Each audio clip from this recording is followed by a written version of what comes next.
안녕하세요. 반갑습니다. 김덕관입니다. 지방직 9급 시험 치고 오느라 고생 많았습니다. 물론 결과가 아쉬운 분들도 있겠지만 이번 시험을 발판 삼아서 더 발전해야죠. 지금 시험 공부하느라 너무너무 지쳤을 텐데 해설 강의 보고 또 휴식도 좀 취하면서 재정비하는 시간을 가져주세요. 자, 지금 당장 또 어떻게 더 공부를 해야 될지 그런 거 생각하면 막막하죠. 그런 거 생각하지 말고 어차피 합격 과정은 시험 문제에 대해 파악하고 시험 문제비에 자신이 부족한 것을 채워나가는 과정, 그 이상 그 이하도 아닌 굉장히 기계적인 과정이거든요. 너무 어떻게 더하니 주변에서 말려 부모님이 걱정해 이런 거 신경 쓰지 말고 여러분들 목적의식 분명하게 가지고 이번에는 내가 부족했어. 인정할 거 인정하고 현실 직시할 거 직시하고 다음에 내가 채워가지고 합격해야지. 이렇게 단순하게 접근하시기 바랍니다. 자, 그리고 이왕이면 빨리 점수가 나와야죠. 공부를 열심히 했는데 점수가 안 나와. 그거만큼 공부하기 싫어지는 이유가 어디 있습니까? 우리 수험 공부 가뜩이나 재밌는 거 아무것도 없죠. 맨날 희생하고 하고 싶은 거 못하고 이게 수험 공부잖아요. 재밌는 거 없어요. 근데 유일하게 재밌는 게 공부했는데 점수가 나와. 그 재미하는 거죠. 근데 열심히 했는데도 불구하고 점수가 안 나와. 그러면 하기 싫어지고 공부 안 하면 계속 불합격하는 거죠. 오케이. 그래서 여러분들 점수 따는 공부를 위해 방향을 제대로 설정해 주셔야 되겠는데, 그래서 이번 시험이 그 점에서 좀 의의가 있어요. 문제가 제대로 공부한 분들한테는 너무 쉬웠어. 왜? 기출문제집에 있었던 게 거의 그대로 나오고 약간의 생각이 필요한 것도 거의 없었습니다. 무려 18문제가. 그리고 한 문제는 조금씩 생소한 부분이 있긴 한데 그냥 풀 수 있었어. 그래서 딱 한 문제를 제외하고는 그냥 풀 수 있었던 문제들.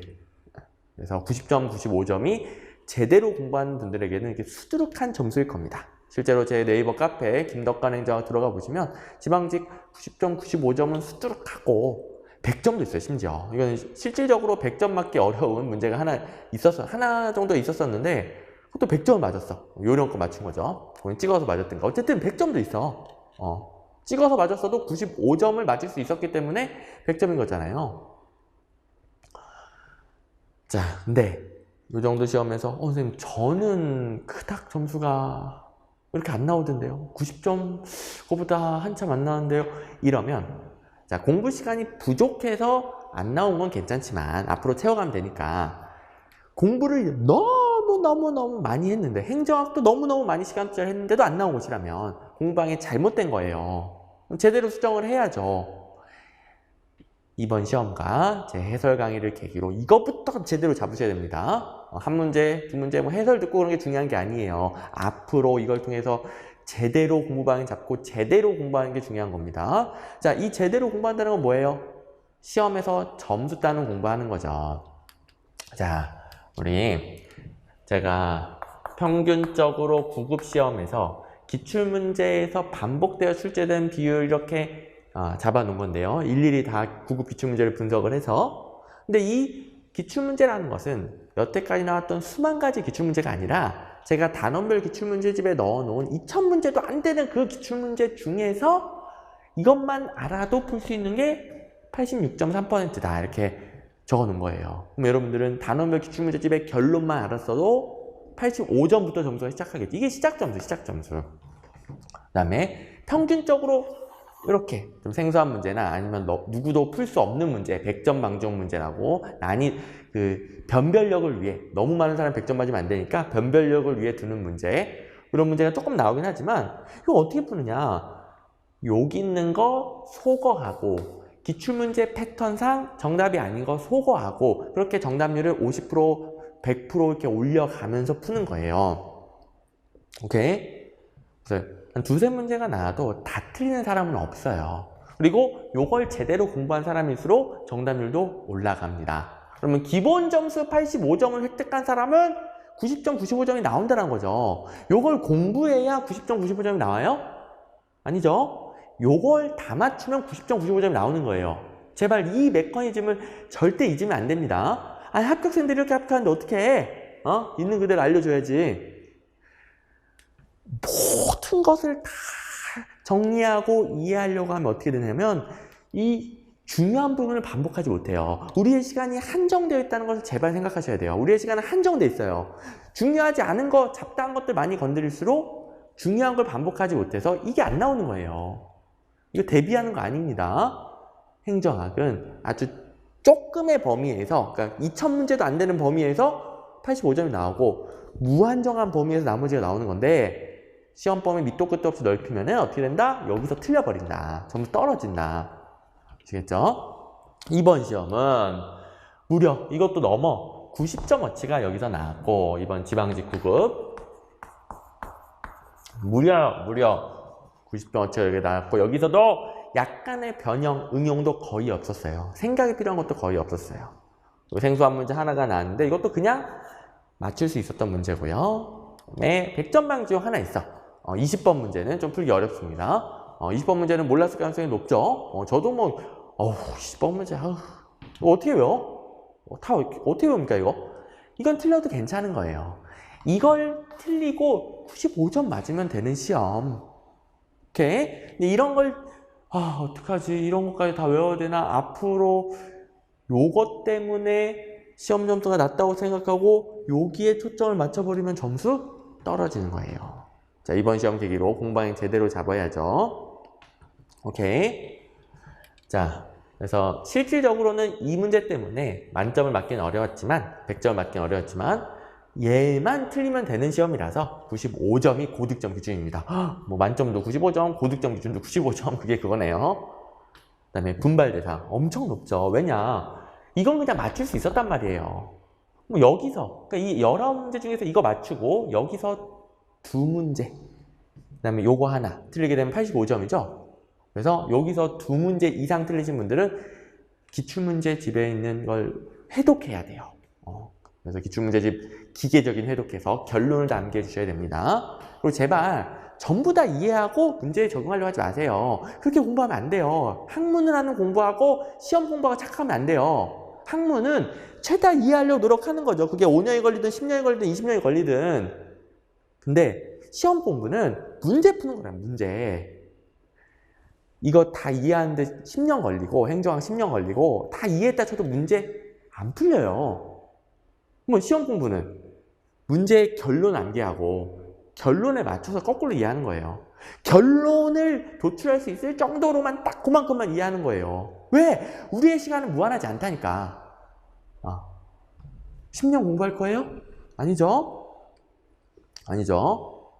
그래서 이해가 중요하지 않다는 게 아니라 이해는 강의 들으면서 뭐 저의 기본 강의 등등 그리고 이렇게 기출 해설 강의 들으면서 이해하는 것이고 여러분들 스스로 할 때는 제발 기출문제의 결론을 외우고 결론을 반복하세요. 그러면 자연스럽게 거꾸로 개념도 이해됩니다. 그렇게 해야 빠르게 점수가 나옵니다.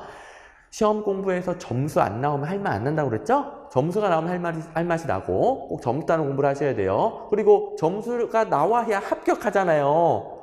아무리 갖은 노력을 해도 안 알아줘요. 시험은 결과로 말하는 거예요. 결과. 아무리 그 어떤 사연이 있어도 아무도 안 알아줍니다. 오케이. 목적의식을 분명하게 가지고 꼭 시험에서 합격하는 공부, 점수 따는 공부를 하셔야 돼요. 자, 근데 제가 이렇게 말로만 하면 여러분들 또 마음에 와닿지가 않으니까 마음에 사무치게 와닿도록 제가 이번 문제와 기출문제집에 있는 문제를 일일이 비교해 드릴게요. 얼마나 똑같이 나오는지 제발 제가 다 비교해 드릴 테니까 공부방 제대로 잡으세요. 난 출제 영역에서 뭐 큰 특이사항은 없었고 1번 보시면 행정이 추구하는 가치에 대한 설명으로 옳지 않은 것은 자 먼저 이거부터 확인해야 되겠다. 사무치도록 수입 대비 산출의 비율은 능률성이다. 목표 달성도는 효과성이다. 2번 틀렸죠? 기출문제집에 보시면 254번에 목표 달성도는 뭐다? 효과성이다. 목표 달성도 효과성이다. 틀렸다.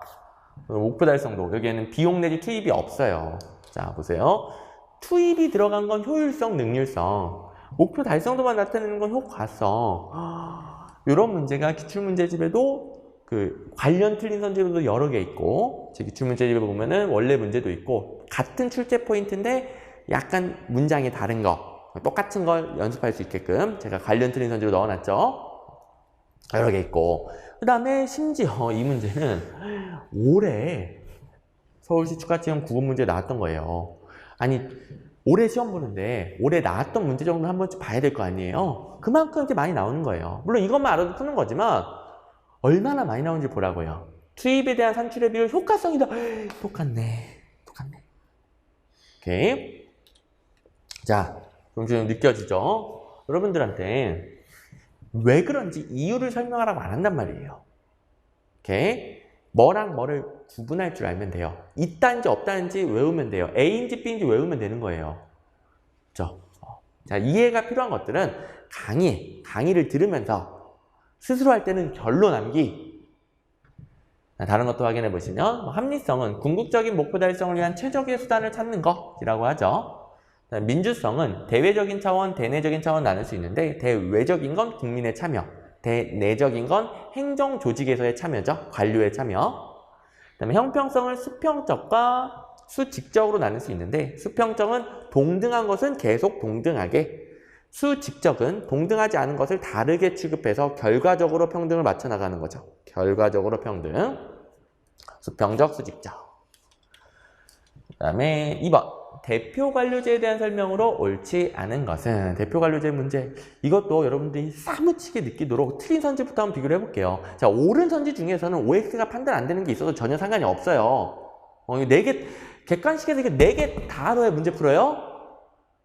제발 공부 범위 무한정 넓히지 마세요. 흐릿하게 여러 개 아는 사람이 시험 잘 보는 게 아니라 맨날 나오는 거 확실하게 아는 사람이 시험 잘 보는 거예요.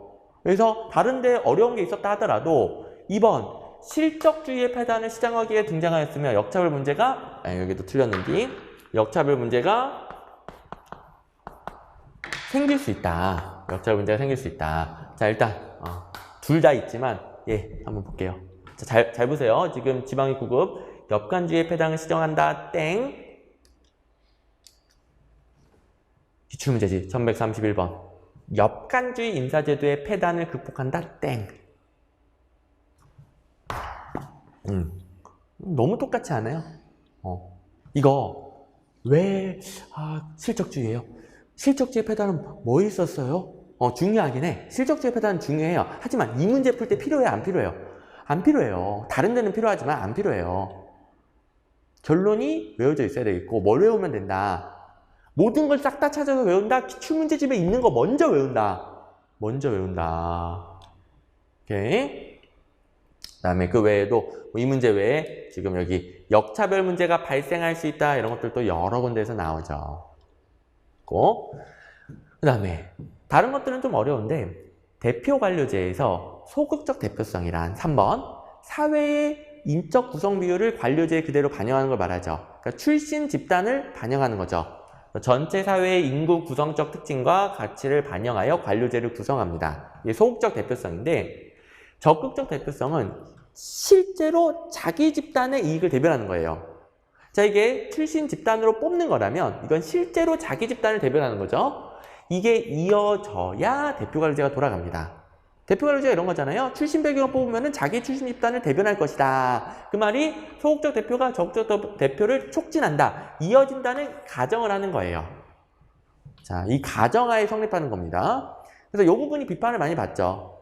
실제로 이어지지 않으면 어떡하냐. 그래서 이렇게 이어진다고 가정한다, 전제한다는 옳은 선지이고 무조건 이어진다라고 본다. 이건 틀린 선지이고. 알죠? 그다음에 4번. 우리나라는 균형인사 정책이라고 합니다. 균형인사 제도, 균형인사 정책.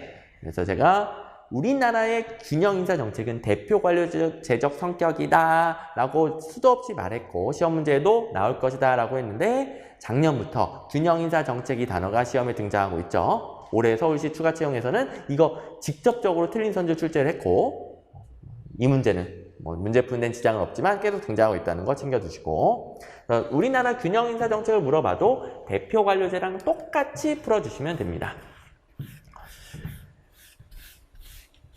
자, 이런 예측 듣는 거는 강의 때 듣는 것이고 여러분들은 결론을 알아야 예측 능력이 생기는 것이고 그다음에 조직의 의사결정에서 1번 전통적 델파이 기법은 전문가들의 다양성을 고려해 의견일치를 유도하죠. 자, 델파이 기법은 전문가들의 의견일치 유도합니다. 어떤 표현이 나와 시험 문제에? 중위값.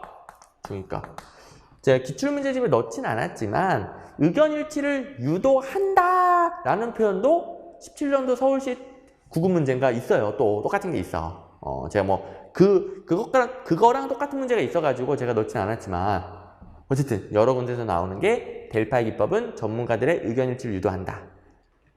그에 비해 정책 델파이는 의견 불일치를 유도하죠. 의견 대립을 유도하죠.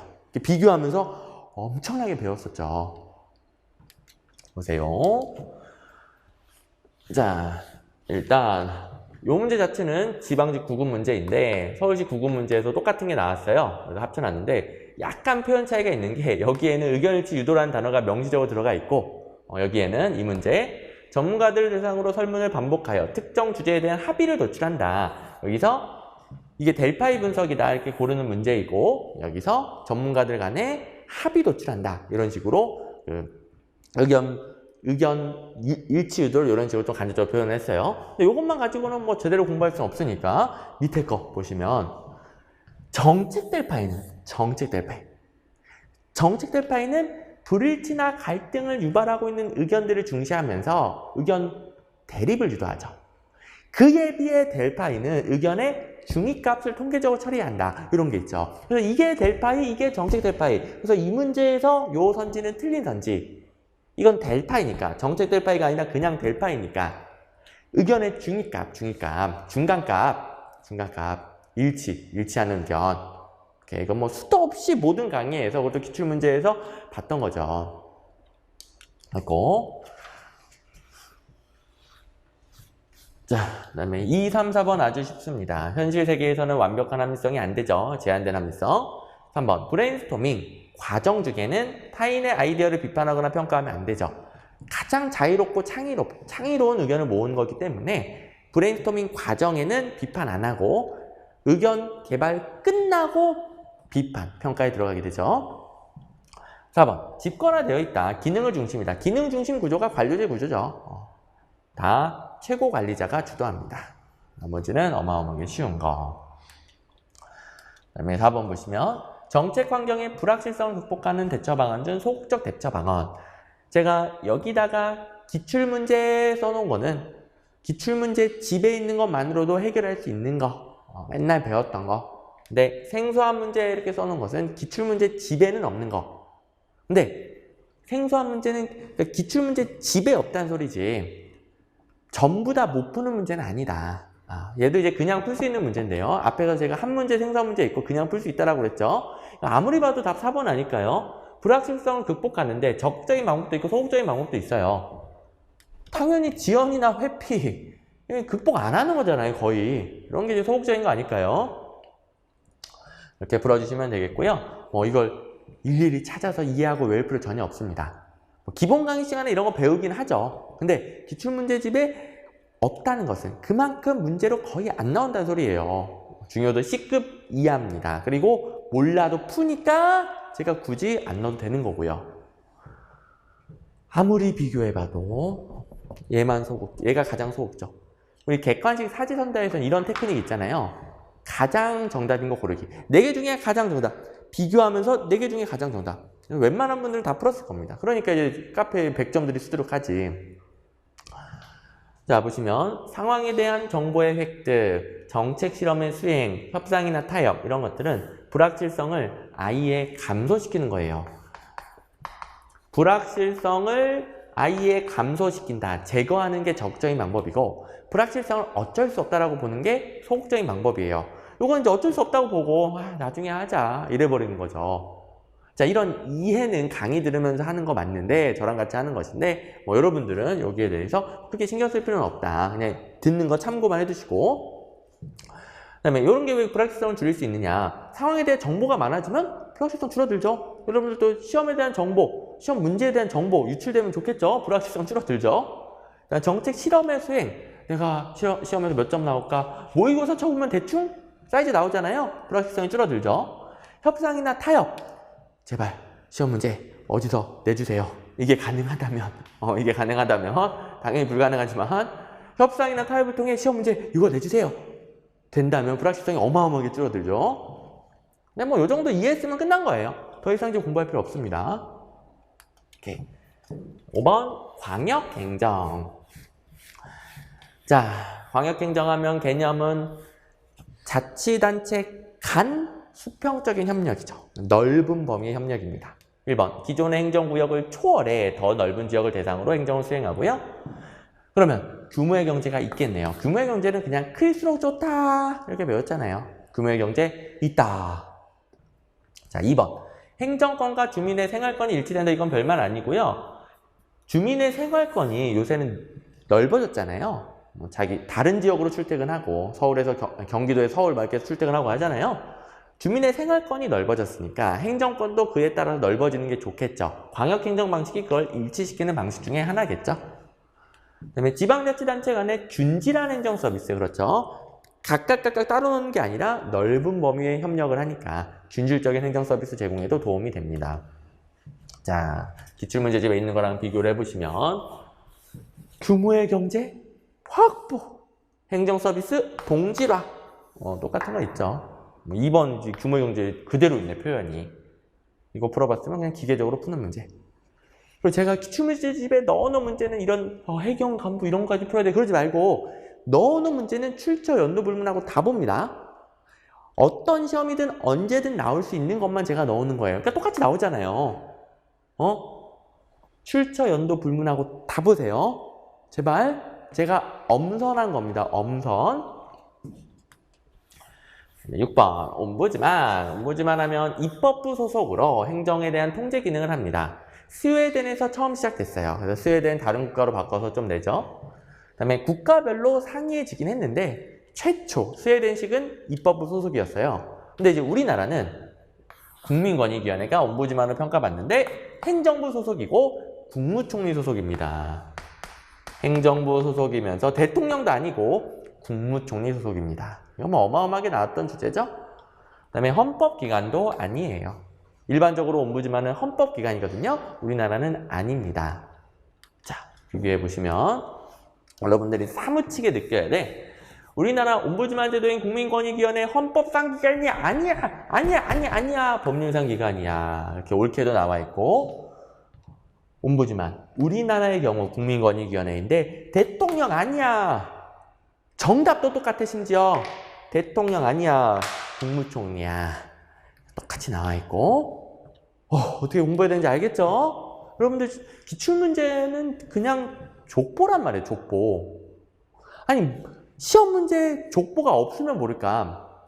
족보가 있으면 족보부터 공부해야죠. 모든 시험에 족보가 있으면 족보부터 공부해야 가장 빠르게 점수가 나오는 거예요. 가장 빠르게. 아니 족보 안 보고 도대체 뭘로 공부하는 거예요? 이해될 때까지 다 찾아보고 있어요? 족보 외우면 돼요 그냥. 그것도 심지어 85%. 그래서 이해는 이론 강의 들으면서 하지만 그 다음부터는 혼자 할 때는 기출문제집 해독한다. 강의를 또 듣고 싶으면 기출 강의를 듣는다. 응? 7번 통합재정에 대한 설명으로 옳은 것은 제가 뭐 이해 중요하지 않다, 뭐 강의 중요하지 않다 그런 게 아닙니다.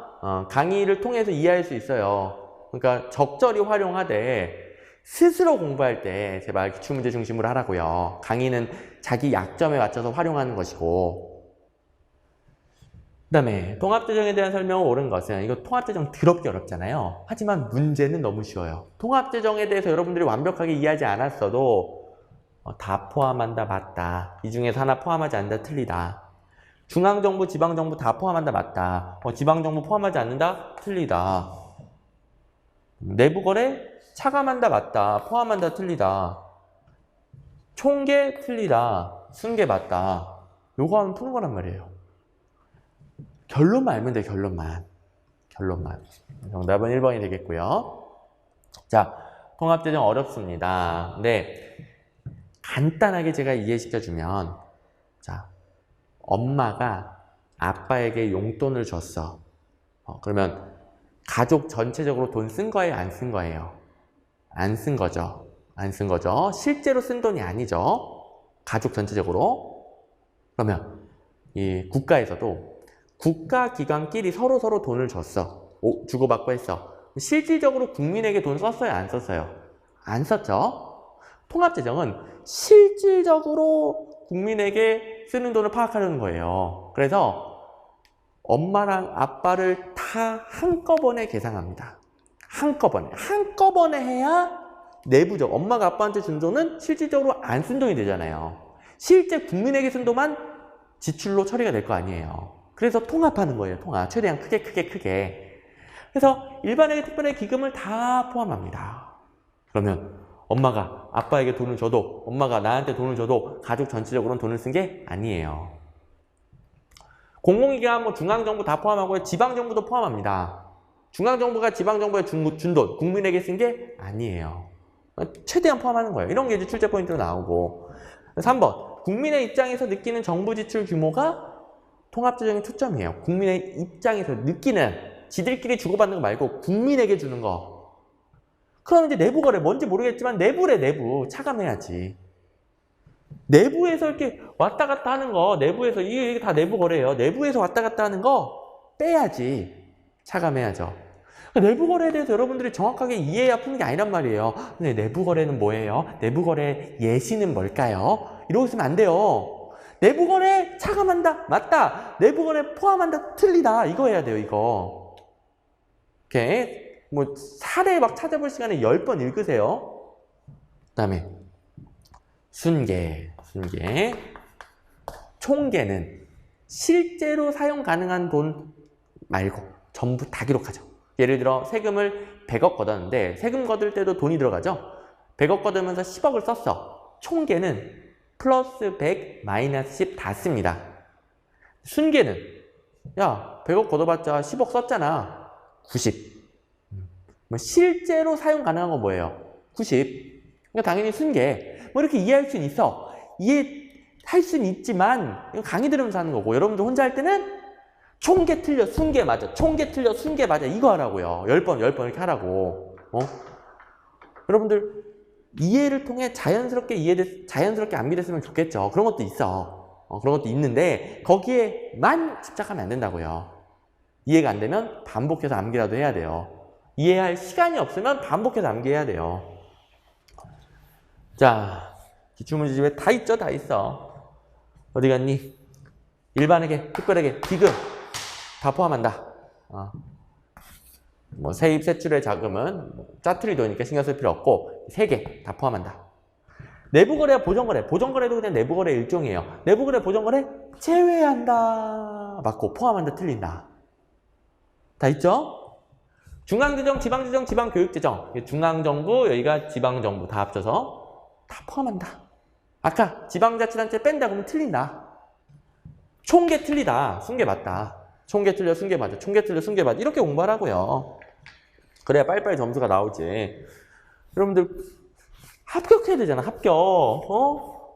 아니 도대체 합격하는 공부를 해야 되는데 왜 이렇게 심리적으로 만족감을 느끼는 공부를 하려고 그래요. 불안감이 없어지는 공부 이런 거 말고 합격하는 공부를 해야 돼요. 합격하는 공부하려면 문제가 어떻게 나오는지 파악해야지. 문제가 이렇게 나오면 이거에 맞춰서 공부해야죠. 여러분들 하고 싶은 대로 해왔던 대로 익숙한 대로 공부하는 게 아니라 자, 잘 뜯어 고쳐주세요. 이번에도 이 시험에서 열심히 했는데도 불구하고 점수가 안 나오신 분들 잘하신 분들한테 소리치는 건 아니고 아무튼 제가 얼마나 안타깝겠어. 저도 이제 수험생활 해봤잖아요. 진짜 더럽게 열심히 했는데 점수 안 나오는 것만큼 짜증나는 일이 없거든요. 점수가 나오는 방향으로 공부를 하셔야 됩니다. 그래서 이렇게 강력하게 말하는 거예요. 여러분들이 현재는 들으면서 제 말 들으면서 저 선생님 왜 이렇게 소리 지르고 난리쳐 이럴 수 있겠지만 나중에는 이게 다 더 빠른 합격을 가져오는 거예요. 물론 실천했을 때 듣고 땡하면 안 돼요. 실천했을 때 8번 로이가 제시한 구성정책 뭐 똑같은 거 맨날 나오죠. 공직자 보수, 뭐 연금, 선거구 조정, 정부기관이나 기구 신설, 정부 구성과 관련된 것이고 아니 국유지 불화 이거 분배 정책의 사례로 맨날 나오죠. 국유지 불화 뭐 뭔 말인지도 잘 모르는 이상한 표현인데 국가 땅을 특정 집단에게 혹은 특정 개인에게 나눠주는 거예요. 불화한다, 나눠준다. 분배 정책이고요. 자, 다음 정책 중 분배 정책과 성격이 다른 거 이런 문제에서 국유지 불화가 옳은 선지로 나왔다는 것은 분배 정책이란 소리죠. 국유지 불화, 뭐 이상한 표현이지만 시험 문제 있습니다. 그다음에 정부기구 신설, 선거구 조정, 공무원 연금. 공무원에게 주는 보수든 연금이든 다 공무원에 관한 것은 정부 구성 정책입니다. 여러 가지 예시들이 있고, 요거는 구성 정책이다. 요거도 구성 정책이다. 여러 문제가 있죠. 자, 잘 풀었을 거고요. 구성 정책은 희한하게 지방직, 서울시국고 동시에 다 나왔어. 희한하죠. 뭔가 이제 구성 정책 좋아하는 사람이 뽑았나? 아무튼 9번. 예산 과정에 대한 설명으로 옳은 것은 1번은 완전 생기초, 예산 편성, 심의, 집행, 결산. 우리가 포인트를 이 순서대로 잡아서 풀잖아요. 그죠? 포인트 예산 편성, 심의, 집행, 결산 이렇게 풀잖아요. 너무 기초고. 2번. 예산 집행의 신축성을 확보하기 위해서, 그렇죠? 집행할 때 신축성 확보 장치도 있고 통제 확보 장치도 있는데 그걸 구분하는 문제가 나오죠. 예비비 총액 계산. 총액 개념으로 파악하는 건 전부 다 신축성 확보 장치입니다. 총액만 통제하고 구체적인 지출에는 신축성을 부여하죠. 그래서 2번이 맞고요. 3번. 예산제도 개선 등으로 절약된 예산 일부를 예산 성과금으로 지급할 수도 있고 다른 사업에도 사용할 수 있습니다. 뭐 똑같은 거 기출문제집에 있죠. 그 다음에 4번. 우리나라는 총액배분 자율편성 제도가 시행되고 있어요. 총액배분 자율편성은 총액 한도를 누가 제시해요? 위에서 하향식으로. 부처별 총액 한도를 우리나라는 기획재정부 중앙예산기관을 중심으로 해서 국무회의에서 정하고 하향식으로 부처에 배분합니다. 각 중앙부처가 총액 한도를 지정하는 게 아니고요. 이렇게 총액배분 자율편성제도 문제가 되겠습니다. 자, 비교를 해볼까요? 일단 3번. 신축성 유지 방안으로 예비비 뭐 여러 번 나왔고, 그러니까 이게 신축성 유지 방안이 아닌 것을 해놓고 틀린 선지가 통제 확보 장치 이런 거 넣는 거거든요. 배정, 재배정 이런 거. 예비비도 있고 총괄 배정. 총괄 배정하고 총액 계상은 조금 달라요. 다르지만 총액 개념으로 계상하는 것들은 전부 다 신축성 확보 장치입니다. 이런 것들은 뭐 여러분들 알고 있죠. 뭐 여러 군데서 배우니까. 밑에 지출이 절약된 경우 그 일부를 다른 사업에 사용할 수 있다니까요. 성과급으로도 지급할 수 있고 뭐 똑같죠. 출제 포인트도 똑같고.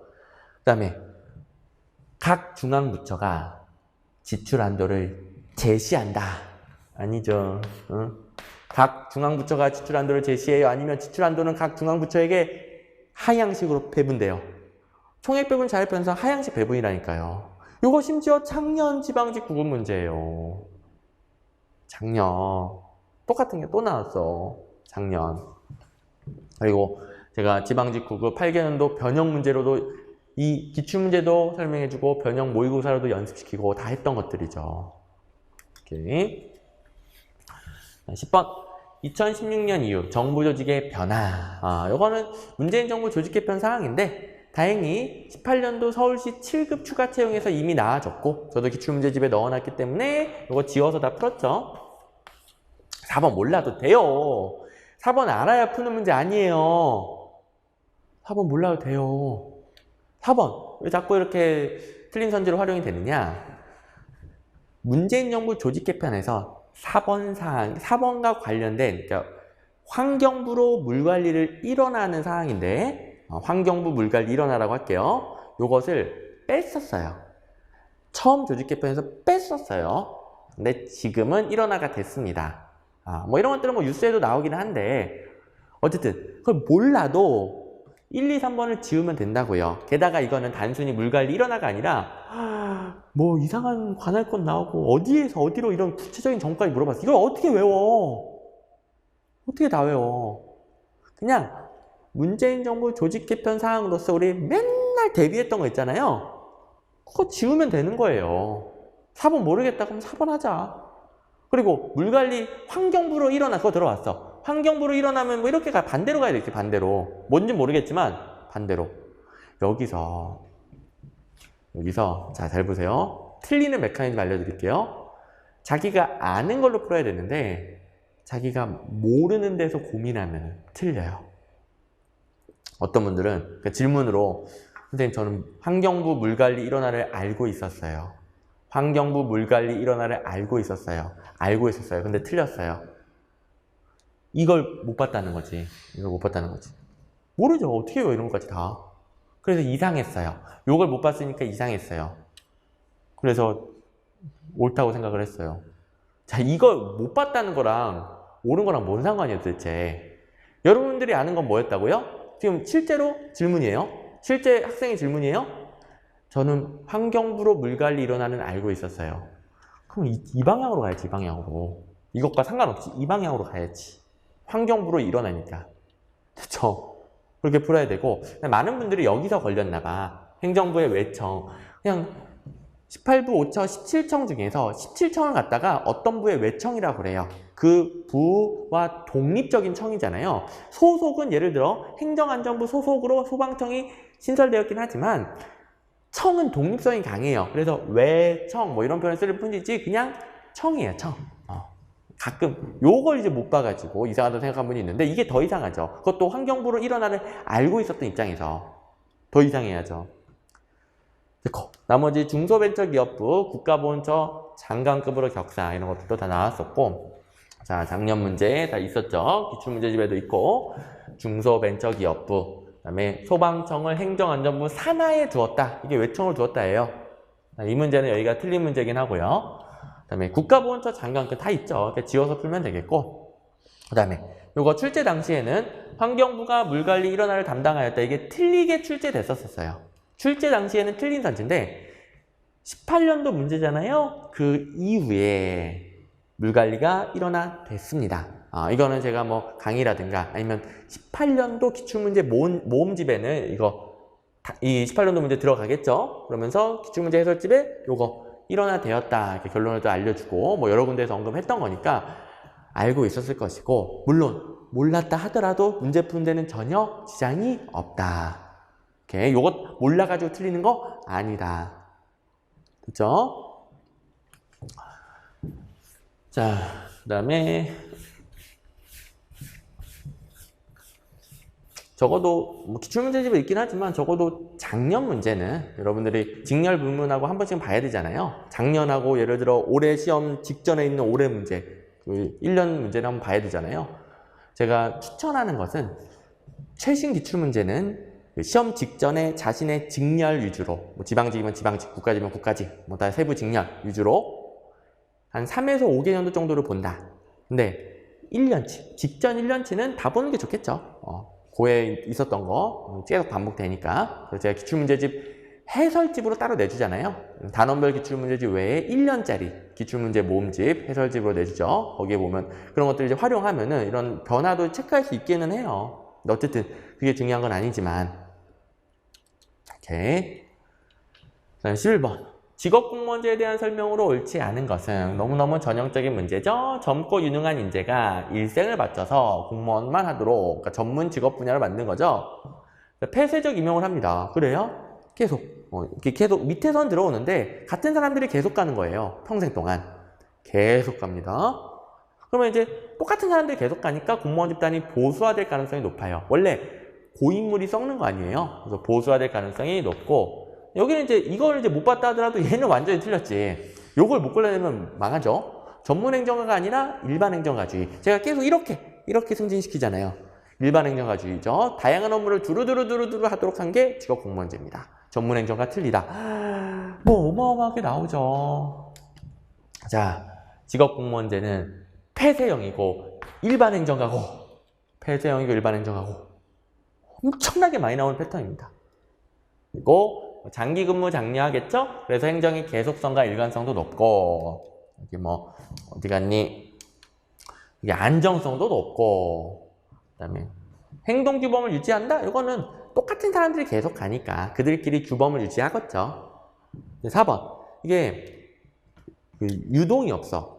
나왔다 들어갔다가 없어. 계속 똑같은 사람이니까 잘리지도 않아. 그러다 보니까 밑에서는 계속 들어오잖아요. 신규 채용되잖아요. 그러니 승진 적체되는 경우도 있겠죠. 항상 승진 적체된다는 게 아니라 그런 경우도 있을 테고, 그럴 경우에는 조직 구성원들의 불만이 커질 수 있습니다. 주요 문제였고, 12번 신행정학.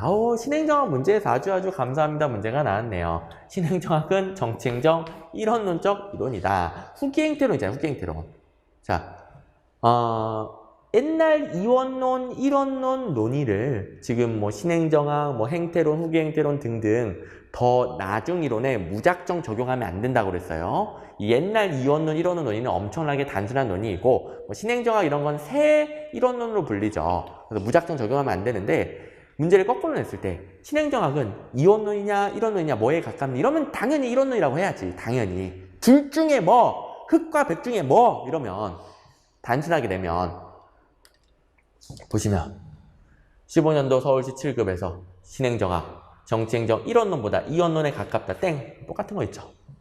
똑같은 거 있죠. 이 정도로 똑같이 나와가지고 너무너무 쉬운 문제였고 문제가 길지만 다 필요가 없었습니다. 신행정학은 후기행태론, 심각한 사회문제 해결을 위해 가치에 대한 새로운 인식을 기초로 규범적이며 처방적인 연구를 했고요. 와일도가 주도했습니다. 심각한 사회문제 해결을 위해. 그래서 1번에 보시면 신행정학은 미국의 사회문제 해결을 촉구했다. 그 다음에 비슷한 시기에 신행정학은 미국 국내 사회문제 해결하려고 했다면 발전행정론은 역시 새 일원론으로 분류가 되는데 후진국의 경제발전을 연구했습니다. 제3세계 근대화 지원에 주력하였다. 네, 13번 보시면 변혁적 리더십. 제가 계속 강조했죠. 요새 좀 이상하다. 리더십 문제 엄청 나오고 있다. 또 나왔네, 또 나왔어. 변혁적 리더십도 잘 나오죠. 리더가 부하에게 특별한 관심을 보인다. 개별적 배려, 자긍심과 신념을 심어준다. 영감적 리더십, 지적 자극한다. 지적 자극. 그다음에 도덕적 가치와 이상을 호소한다. 그러니까 비전을 제시하고 구성원들과 비전을 공유하려면 이런 이상, 가치 이런 것들을 제시하는 상징적인 행태가 필요하죠. 나를 따라와. 내 눈을 바라봐. 그럼 시험 합격하고 이런 비전과 이상을 제시하는 거죠. 자, 1번은 좀 어색한 표현이에요. 잘 안 나오는 표현인데 2, 3, 4번 이렇게 지워서 풀면 됩니다. 자, 기출문제집에 있는 거랑 비교를 해보시면 자긍심과 신념 그대로 있네. 개인적으로 존중 그대로 있네. 형식적 관리와 사고를 다시 생각하게 함으로써 새로운 관념을 촉발시킨다. 이걸 지적 자극이라고 하고 지적 자극이 얘다 이런 선지도 있어요. 제가 이제 웬만하면 한 페이지로 끝내려고 안 넣은 것뿐이지 그런 선지도 있고 그 다음에 현대적 리더십은 감정 및 가치관이나 상징적인 행태의 중요성을 강조합니다. 이 행태를 강조하는 전통적 리더십이 아니라 현대적 리더십이 이걸 강조하고요. 현대적 리더십이 변혁적 리더십이죠. 현대적 리더십은 좀 더 넓은 개념이긴 한데 전통, 현대 비교할 때 거래적, 변혁적 이렇게 출제가 되죠. 감정 및 가치관이나 상징적인 행태를 강조하고요. 거래적은 뭐예요? 합리적인 교환 과정. 요만큼 일하면 그만큼 돈 드릴게요. 이거는 X이론적인 일하기 더럽게 싫어하는 인간을 상정하고 돈 주면 그만큼 일한다. 이렇게 합리적인 교환 이런 걸 강조하죠. 기출문제 1번. 이게 이제 거래적 리더십이죠. 일단 조직 참여의 기대가 적어요. 스스로 알아서 일할 것은 기대하면 안 돼. X이론적이야. 일하기 싫어해. 돈을 주면 그만큼 한다. 됐고. 예외 관리 이런 건 몰라도 되는데 뭐 좀 어색한 단어죠. 정해진 업무가 있어. 그리고 그거에 대한 보수 얼마 이렇게 해놨는데 만약에 그걸 똑바로 안 했다. 그러면 처벌을 해야죠. 상벌 원칙이 있어야지. 그래서 예외적으로 정해진 업무를 똑바로 수행 안 했을 때 벌이 있다. 처벌이 있다. 이런 게 예외 관리예요. 어쨌든 1번 틀렸고 14번 정책 결정 모형. 너무너무 쉬운 문제인데요. 1번에서 살짝 낚시당한 분도 있는 것 같아요. 좀 잘못 읽은 것 같은데 린드블룸과 같은 점중주의에서는 합리모형을 비판하죠. 비판 포인트가 합리모형은 현실적으로 안 돼. 합리모형이 불가능한 일을 정책결정자에게 강요함으로써 바람직한 정책결정에 도움을 주지 못한다 라고 비판했다. 맞죠? 2번 사이먼의 만족모형은 합리모형 역시 똑같이 이제 비판하는데 합리모형 인간의 합리성이 완벽하다고 하는데 그게 되니? 인간에게는 인지 능력의 한계가 있어. 모든 걸 다 알 수가 없어. 인간은 인지 능력의 한계가 있기 때문에 제한된 합리성이야. 그래서 이렇게 합리모형에 대해 도전하죠. 엣지온이는 혼합 모형. 아우, 너무 쉽죠? 엣지온이는 혼합 모형. 이거는 뭐, 학자 이름이 중요하다기보다는 하도 엣지온이의 혼합 모형, 드로어의 최종 모형, 엣지온이의 혼합 모형, 드로어의 최종 모형 이렇게 입에 붙이고 우리가 계속 살잖아요. 공부할 때. 앞니 모형과 점중 모형의 단점을 극복한 건 엣지온이의 혼합 모형. 그리고 4번. 스타인브루는 몰라도 됩니다. 맥주 이름 아니에요? 맥주 이름? 아닌가? 맥주 이름 같은 사이버네틱스 개념. 사이버네틱스는 그냥 정보의 환류일 뿐이에요. 사이버네틱스 여러분들이 정말 어려워하시는데 어려워하니까 제가 부연 설명을 해줄 건데 일단 사이버네틱스는 정보의 환류라는 의미밖에 없어요. 우리 수험생활도 사이버네틱스잖아요. 이렇게 공부했더니 시험에서 이 쉬운 문제 김덕환 선생님 자꾸 쉽다고 그러는데 나 망했네. 다음에 똑바로 해야 되겠네. 어떻게 해야 되지? 해설 강의 들어보니까 기출문제에서 맨날 똑같이 나오네. 기출문제 봐야 되겠네. 이렇게 사이버네틱스 정보를 환류하죠. 그게 사이버네틱스 모형이에요. 이거는 합리 모형과 대비되죠. 합리 모형은 처음부터 명확한 목표, 명확한 수단, 최고의 수단 있어요. 그게 있다고 봐요. 근데 사이버네틱스는 현실적으로 그게 안 되니까 시행착오를 겪으면서 점점 목표 달성도를 높여 나가는 거죠. 근데 사이버네틱스에서 좀 어려운 개념이 뭐냐면 정보를 환류할 때 환류하는 변수가 너무 많으면 환류가 안 돼. 그래서 환류하는 변수를 한정합니다. 여러분들이 공부할 때 지금 시험이 망했는데 그 이유가 뭘까? 공부 시간의 문제인가? 집중력의 문제인가? 뭐 기출문제를 안 봐서 그런가? 아니면 내 여자친구, 남자친구 때문인가? 가족 때문인가? 뭐 때문인가? 독서실이 구린가? 환류가 돼요? 안 돼요? 안 되죠? 어떻게 해야 돼? 가장 중요한 거. 공부 시간이 택도 없이 부족해서 환류해야지. 공부 시간 늘려야죠. 그 다음에 기출문제 안 보고 최다 이해하고 최다 정리하려고 했어. 이런 거. 중요한 거 몇 개만 환류해야죠.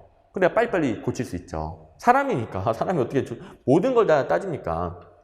그래서 마찬가지. 이걸 응용하여 관료제에서 이루어지는 정책 결정을 단순화시킵니다. 한정된 범위의 변수만 고려한다는 소리예요. 고요. 사이버네틱스 여러분들 어려워해서 설명을 드렸고 기출문제는 엣지온이의 혼합탐색 모형 여러 군데에서 나온다 이거 확인하시면 되겠죠? 이 문제는 여기가 틀린 문제이긴 한데 어쨌든 요거 문제와 관련된 거 확인하고요. 드로어는 최종 모형, 드로어는 최종 모형. 입에 붙이고 살았죠 우리. 엣지온의 혼합 모형, 드로어의 최종 모형. 합리 모형과 점중 모형을 결합한 모형 두 가지죠. 15번 좀 어이없는 문제였는데요. 주민참여제도에서 2번 지방자치법에 주민소송이 있고요. 이 지방자치법 이 부분은 그 주민참여 예산 빼고는 다 있다고 보시면 돼요. 주민참여 예산만 지방재정법에 있고 나머지는 지방자치법에 다 있습니다. 물론 주민투표와 주민소환은 따로 법률이 있지만 지방자치법에 이거 시행해야 된다 이렇게 명시는 돼 있어요. 그리고 구체적인 게 다른 법률에 있는 것이고 주민참여 예산만 지방재정. 3번 표현은 주민소환투표는 당의 지방의위원회 지역선거구를 대상으로 한다. 이게 별게 아니라 비례대표를 제외한다는 소리예요. 뭐 모르면 실전에서 무슨 말인지 모르겠으면 넘어가면 됩니다. 전혀 상관없어요. 그 다음에 4번 외국인도 투표가 가능하죠. 외국인도 주민투표가 가능하다. 근데 어이없게 18세래. 이거 언제적 얘기야 이게? 뭐 선거권, 뭐 이런 주민투표권 등등등등 18세였던 적이 있었어요. 있었었는데 이거 언제적 얘기야? 19세. 19세. 여러분들 또 고등학교 때 야한 영화 왜 못 봤어? 19금이라서 19금. 다 19세예요 지금. 전부 다 19세예요. 성인의 기준입니다. 성인의 기준. 이런 거 틀리면 안 되고 기출문제집에도 당연히 있죠. 수도 없이 나오지. 19세 이상 주민, 19세 이상 주민. 뭐 여기가 틀린 문제긴 한데 19세 이상, 19세 이상. 주민 투표는 아니고 주민 감사 청구지만 모두 다 마찬가지. 얘도 조례 제정 개표 청구지만 19세 이상 모두 다 마찬가지. 19세 외에는 본 적이 없어요 우리가. 이건 기출문제 해독하다 보면 나도 모르게 19세가 되는 것이고 저런 문제를 틀릴 리가 없죠. 오케이. 16번. 다음 특징을 가진 정책 변동 모형은 자, 이거 우리가 키워드로 수도 없이 연습했어요. 틀리면 안 됩니다. 신념체계, 정책, 하위체제. 제가 모든 수업에서 신념체계, 정책, 하위체계, 신념체계, 정책, 하위체계 하면은 사바티어의 정치, 지지, 연합 모형. 모든 시험에서 이 두 가지 키워드 강조했던 모형입니다. 맨날 이 키워드로 나오거든. 그다음에 하나 더 추가하면 정책 집행도 연구했지만 통합적인 집행론이죠. 정책 학습과 변동에 더 큰 초점을 맞췄다. 그리고 뭐 정책 중재자라는 개념이 있는데 이건 크게 중요하진 않습니다. 자, 기출문제집에 있던 거 정책 옹호 연합 모형, 정책 지지 연합 모형이 같은 거라는 것도 알죠? 여러 문제에서 이 문제 근처에 정책 옹호도 있고 정책 지도 있고 막 같다는 거 막 금방 알 수 있단 말이에요. 신념체계별로 어쩌고 저쩌고, 정책 하위체계들이 어쩌고 저쩌고, 정책 변화와 정책 학습에 초점을 맞춘다. 뭐 이런 모양이 많지만 두 가지면은 정책 지지 연합 모형 골라냈는데 전혀 지장이 없죠? 신념체계별로 여러 개의 연합으로 구성된 정책 행위자 집단이 자신들의 신념을 정책으로 관철하려고 그래요. 여러 개의 지지연합이 있잖아요. 그들끼리 서로 경쟁하면서 정책을 결정합니다. 그걸 정책 하위체계라고 봅니다. 그리고 결정하고 학습하고 다시 결정, 학습하고 다시 결정 이러면서 정책 학습과 변동에 초점을 맞추고요. 이건 집행과정 연구이기도 해요. 집행과정 연구이긴 한데 초점은 집행과정 연구보다 변화와 학습이었습니다. 이 문제는 그래서 4번이 틀린 문제였고요. 어쨌든 정책 옹호 연합 모형, 정책 지지 연합 모형과 관련하여 문제 많다. 이거 외에도 더 있습니다. 17번 내적 타당성 문제. 일단 2번 정책의 집행과 효과 사이에 인과관계가 존재하니 이게 내적 타당성이고 그 인과관계 추론을 정확하게 했어. 그럼 내적 타당성이 있는 평가죠. 그런데 이런 제3변수가 효과에 미치면 안 되겠죠. 이 제3변수를 배제해야 정확하게 정책과 효과 사이의 관계가 나옵니다. 그래서 얘가 독립변수, 얘가 종속변수인데 제3변수가 배제돼야 됩니다. 제3변수 예시가 허위변수나 혼란변수인 거. 배제돼야 됩니다. 배제. 그러면 내적 타당성을 높일 수 있겠죠. 잘했네. 그다음에 4번. 선발 요인이나 상실 요인 이런 것들이 내적 타당성 저해 요인이죠. 그걸 통제하려면 내적 타당성을 높일 수 있는 방법을 선택해야 돼요. 근데 내적 타당성이 가장 높은 게 뭐예요? 진실험. 자, 1번 잠깐만 볼게요. 내적 타당성이 가장 높은 건 진실험이에요. 그래서 진실험이 내적 타당성의 저해 요인이 나타난다가 아니라 진실험보다 준실험이 더 내적 타당성 저해 요인이 나타나는 것이죠. 자, 어쨌든 다시 4번 오시면 이런 내적 타당성 저해 요인을 통제하려면 진실험을 해야 돼. 그러면 무작위 배정이 진실험이죠. 자, 무작위 배정은 진실험입니다. 진실험. 우리 진무동 이렇게 했던 거잖아요. 진실험은 무작위 배정으로 실험 집단과 통제 집단의 동질성을 확보한다. 그리고 사전 측정은 신경 안 써야 됩니다.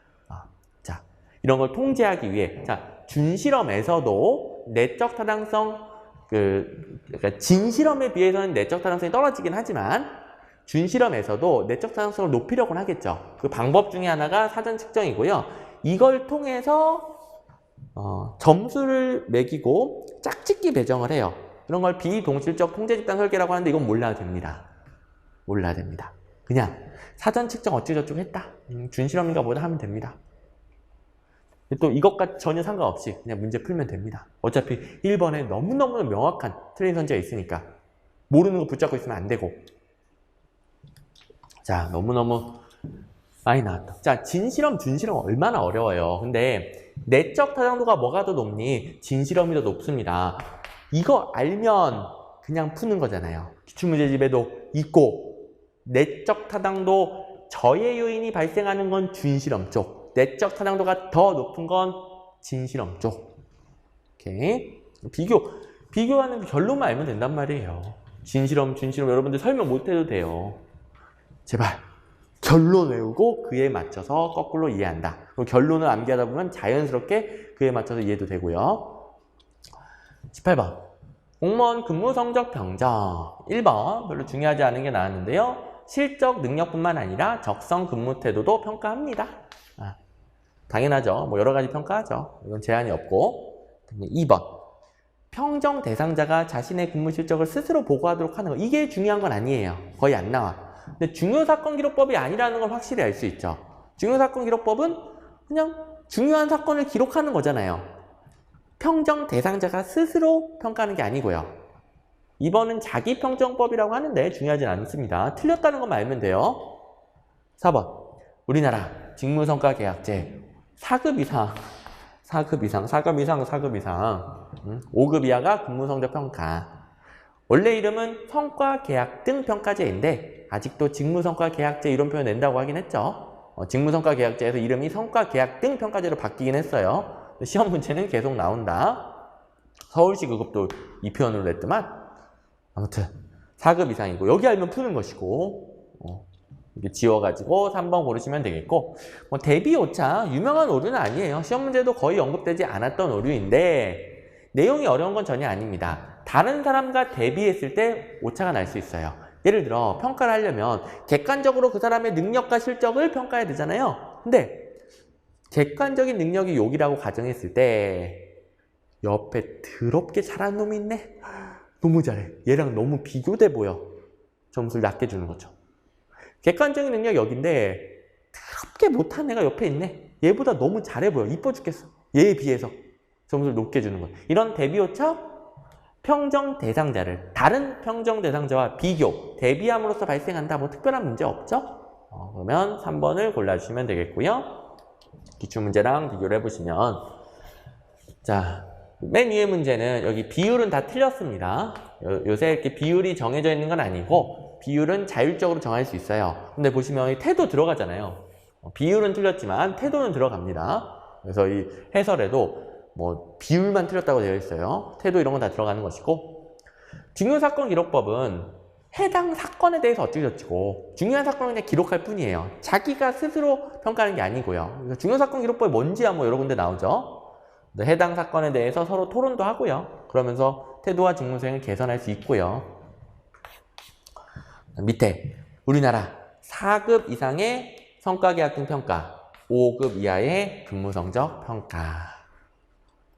맨 밑에 게 제일 잘 나왔습니다. 많이 나왔던 문제입니다. 19번 예비타당성 조사제도. 자, 1, 2, 3번에서 1, 2, 3, 4번에서 3, 4번은 모르면 말이 안 되고 1, 2번은 모르면 모르는 대로 그냥 넘어가면서 풀면 돼요. 문제 푸는데 지장이 없습니다. 4번에 조사 대상 사업의 경제성, 정책적 필요성 등을 종합적으로 검토하여 타당성 여부를 판단한다. 원래 기출문제집 일정을 볼까요? 경제적 타당성뿐만 아니라 정책적 타당성도 분석 대상이 된다. 기출문제집에 있는 문제 요거 1번 경제적, 정책적 둘 다 분석한다가 옳게 나왔었다. 이걸 아는 사람은 이 중에서 모르는 게 있어도 경제성, 정책적 필요성, 그 타당성 여부 조금만 문장이 바뀌었을 뿐입니다. 둘 다 검토한다. 이거 옳게 출제됐었었는데 이것도 옳은 건가 보다 하고 모르는 거 있어도 4번을 찍겠지. 그럼 맞는 거지. 그러니까 이런 거 모르는 게 있어도 맞추니까 100점이 나오는 거죠. 그 다음에 다른 거 답을 알아보시면 예비 타당성 조사를 실시하는 건 기획재정부 장관입니다.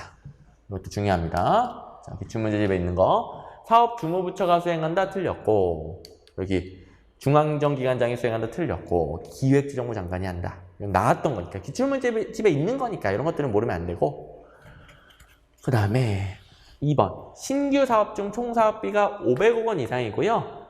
정부 지원이 300억 원 이상입니다. 동시에 만족해야 돼요. 그래서 총 사업비는 500억 원 이상인데 이런 지역적인 숫자는 제가 혹시 나올 수 있으니까 그냥 500, 300 참고하고 넘어가라. 뭐 기억났던 분들은 뭐 틀렸다고 지었을 텐데 까먹었어도 상관없습니다. 이것과 문제 푸는데 상관이 없으니까. 1번 안 해도 됩니다. 안 해도 됩니다.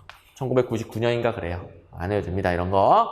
오케이. 이런 거 외울 시간에 더 중요한 걸 하란 말이에요. 근데 나오긴 나오잖아요. 이런 사람들은 점수가 안 올라요. 왜? 더 중요한 거에 시간을 안 쓰고 이런 데다 시간을 쓰니까. 우리의 시간은 한정되어 있어요. 제발 그걸 명심해야 돼요. 안 중요한 거 혹시 몰라도 찾아보면 찾아볼수록 중요한 거 못 보고 점수 떨어집니다. 시험이라 원래 버릴 건 버려줘야 합격하는 거예요. 우리의 시간이 한정되어 있으니까. 저도 버릴 건 버려졌기 때문에 이렇게 합격하고 강의도 하는 거고요. 20번. 요거 이제 틀려도 전혀 상관이 없습니다. 이 부분만 시험지에서 마지막 부분 찢어가지고 갖다 버리면 되겠습니다. 아무 상관없어요. 국가채무에 관련해서 많이 나온 것도 아니고 뭐 외울 것도 더럽게 많은데 그걸 거의 안 나오는데 그걸 다 외우고 있자니 버려야죠. 물론 1, 2번은 참고해요. 1, 2번. 우리 예산제도에서 내용과 상관없이 중앙재정은 웬만하면 기획재정부 장관이 하죠. 예비타당성 조사도 기획재정부 장관이 했죠. 웬만하면 중앙재정은 기재부 장관이다. 국가채무관리계획 뭔지 잘 몰라도 기획재정부 장관이 한다. 여기다가 그 행안부 넣으면 틀리고 뭐 이런 식으로 되죠. 그래서 국가재정은 기재부, 지방재정은 행안부, 그다음에 뭐 국채 발행 모르겠는데 국회 의결 웬만하면 국회 의결 받더라. 웬만하면 국회 의결 받더라. 그래서 국회 의결 얻어야 한다라는 규정이 있으니까 이렇게 되는 것이고 그 규정을 얻을 필요 없다 이렇게 틀리게 되겠죠. 이런 거는 뭐 내용이 중요하다기보다는 그냥 요령이죠, 요령.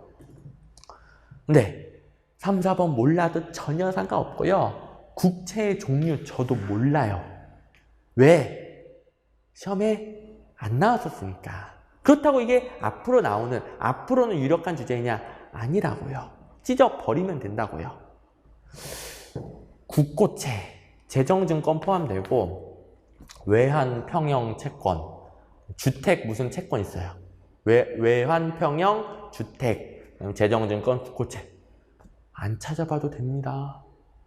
그냥 찢어버리면 됩니다. 4번.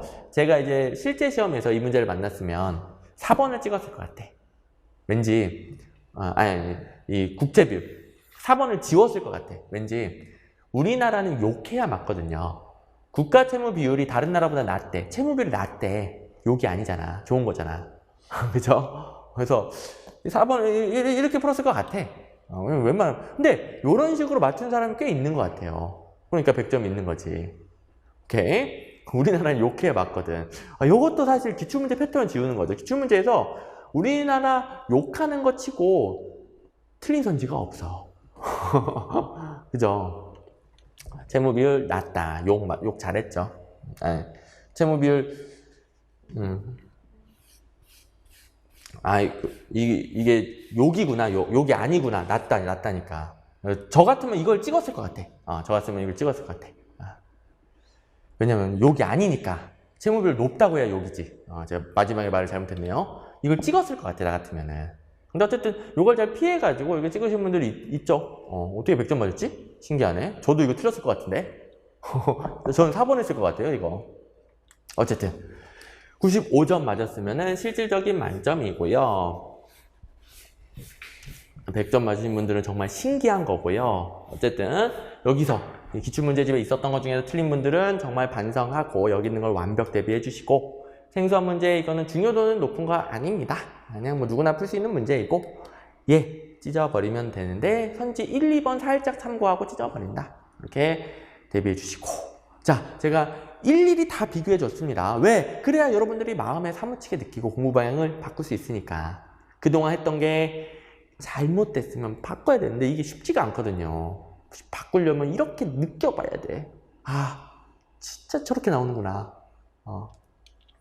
자, 저랑 같이 계속 공부 방향 바꿔주면서 좋은 점수 따고 오신 분들 카페에 정말 많이 올려주시고 카톡 등등 뭐 유튜브 등등 여러 가지 댓글로 많이 올려주시고 있는데, 나는 왜 안 됐을까? 이런 분들도 앞으로 공부방향 제대로 잡으면 똑같은 후기 내년에 올릴 수 있습니다. 자, 재정비 하시고요. 앞으로는 점수 따는 공부, 합격하는 공부 하시기 바랍니다. 수고하셨습니다.